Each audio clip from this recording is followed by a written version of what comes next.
歡迎收睇呢一節經濟快訊，我係何仲浩。今日係端午節假期，香港同埋內地股市都休市。至於其他亞太區股市就普遍向好，其中日本股市嘅升勢最顯著。內地5月份嘅製造業數據回暖，帶動環球股市。當中東京股市全日最多升331點，收市貼近全日嘅高位，收報14,935點，升303點，升幅超過2%，創2個月嘅收市新高。睇埋歐洲股市嘅最新表現，倫敦富時100指數升緊19點，法蘭克福 DAX 指數升緊26點，巴黎 CAC 指數就升緊4點。嚟到6月係唔少投資基金交功課嘅時間，亦都係大家部署下半年投資方向嘅時機。下半年嘅投資市場有乜嘢焦點，又有乜嘢板塊可以提高一線呢？由曾之雷去了解過。港股今年頭5個月走勢可以話係風高浪急。聯儲局主席耶倫喺3月中旬第一次提到加息嘅步伐，震散咗環球股市，引發資金流出新興市場嘅憂慮，令港股跌到年內新低。我覺得佢仍然喺一個區間入邊係冇好難突破到嚇。一般我哋而家見到大家就23,000賣咗佢，到2萬點左右買翻嚟咁樣，咁大概區間10%到啦。一啲傳統經濟類嘅股份喺頭5個月表現較好，好似本地地產股長實、信置等等。從事基金投資嘅雷宇武話：下半年可以繼續留意呢一啲傳統經濟股，包括一啲嘅本地嘅地產股啦、本地嘅公用股啦，同埋一啲石油石化股啦。因為相對嚟講，佢哋嘅業績做得唔錯啦，佢實體嘅表現做得好好啦。同一時間呢，因為佢個股價呢，我哋覺得佢相對比較落後，所以都值得去留意嘅。內地推出微刺激政策，市場解讀為中央救市，加上滬港通嘅通行，刺激咗投資者嘅入市意欲，投資氣氛改善。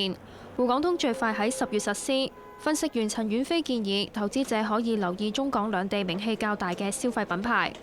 滬港通的話，其實不管對香港股市還是對內地股市，都是一個特別大的一個正面的一個促進作用。香港的一些本土的一些消費品牌，那麼還有一些就是在內地可能也是比較受大家喜愛的一些這個消費品牌，特別是食品飲料。下半年港股嘅波動性預期會隨住美國聯儲局退市、滬港通開通等因素增加，投資者採取審慎嘅投資策略，將會係穩中求勝嘅不二法門。亞洲電視記者曾子雷報導。美股總結上個禮拜3大指數都向上，而今個禮拜會繼續有多項經濟數據公佈，左右大市嘅表現。由巨格講下。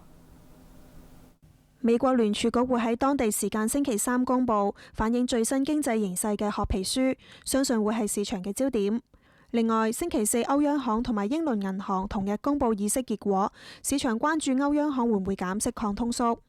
數據方面，美國就業數據繼續係市場焦點。星期5公佈嘅非農業職位預料增加215000個，失業率就回升0.1個百分點，至到6.4%。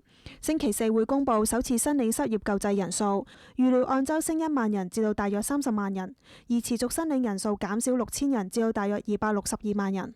製造業數據方面，星期2會公佈工廠訂單，預料增加0.6%。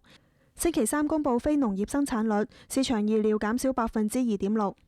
星期3亦會公佈供應管理協會非製造業指數，市場預計數字係55.5。消費數據方面，星期2公佈汽車銷售，預計增加6萬架，至到超過1600萬架。星期5公佈4月消費者信貸，預料減少大約15億美元，至到160億美元。而4月國際貿易收支會喺星期3公佈，預料逆差405億美元。亞洲電視記者巨格報道。金市方面，國際金價連跌第5日，再跌到去大約4個月嘅低位。現貨金一度跌到去大約每盎司1240美元，係自今年2月初以嚟嘅低位，亦係舊年11月之後最長嘅跌市。金價下滑主要係因為美股屢創新高，內地製造業數據好轉，刺激部分亞太嘅地區股市，從而減低咗黃金對沖風險嘅需求。倫敦金每盎司報1245.8美元，本港9個金今日係假期休市。匯價方面，美元匯價歐元1.361，日元102.03，英鎊1.6759，澳元0.926，瑞士法郎0.8978。港元匯價方面，英鎊12.9938，每百日元7.6003，澳元7.18，新西蘭元6.5706。歐元10.5514，新加坡元6.1764，每百港元對人民幣80.592。各位經濟快訊報導完啦，再會。